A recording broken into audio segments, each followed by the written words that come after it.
नमस्कार मंडळी, इथे मी तुम्हाला मालवणी पद्धतीचं वांग्याचं भरीत दाखवत आहे।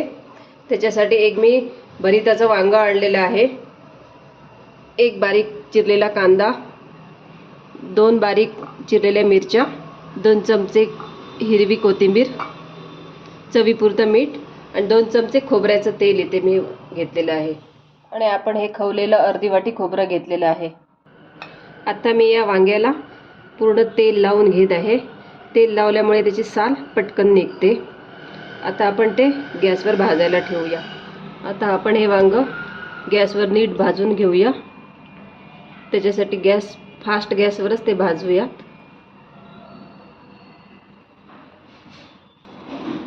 असं सर्व बाजूने आपण भाजून घेऊया।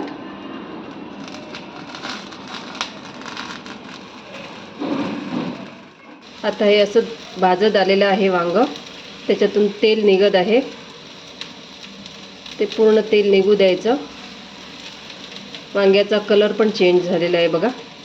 हे बघा, अशा प्रकारे वांग आता भाजून पूर्ण झालेले आहेत आणि त्याची साल अशी आपोआपच निघत आहे।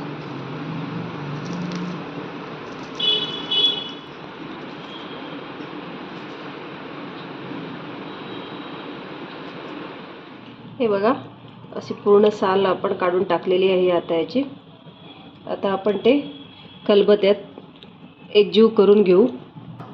आता मी हे भरीत एकजीव करून घेतलेलं आहे। हे बघा, अशा पद्धतीने मी एकजीव करून घेतलेलं आहे पूर्ण वांग्याचा गर।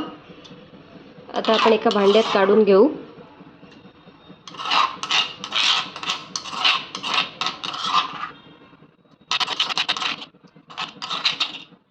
वांग कच्चं असताना मोठं वाटतं, पण त्याचा गर काढल्यानंतर खूपच कमी होऊन जातो।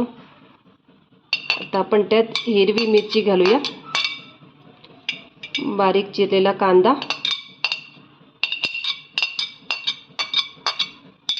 मीठ,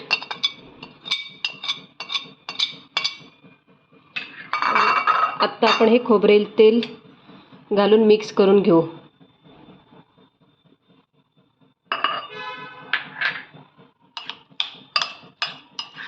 हे बघा, अशा प्रकारे हे वांग्याचं भरीत तयार झालेलं आहे। एकदम चवीला छान लागतं खूप। आता आपण वरून कोथिंबीर घालून घेऊया। वांग घेताना आपण नीट निरखून घ्यावं, कारण त्याला जर होल असला तर त्याच्यात कीड असण्याची शक्यता असते, म्हणून वांग नीट तपासूनच घ्यावं। शेवटी आपण ह्याच्यात खवलेलं ओलं खोबरं घालणार आहोत।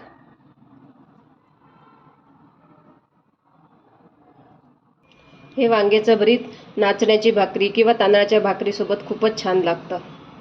अशा प्रकारे हे वांग्याचं भरीत झटपट तयार झालेलं आहे। लाईक, शेअर आणि सबस्क्राईब करायला विसरू नका। आणि काय सजेशन असतील तर नक्की द्या मंडळी। Thank you so much.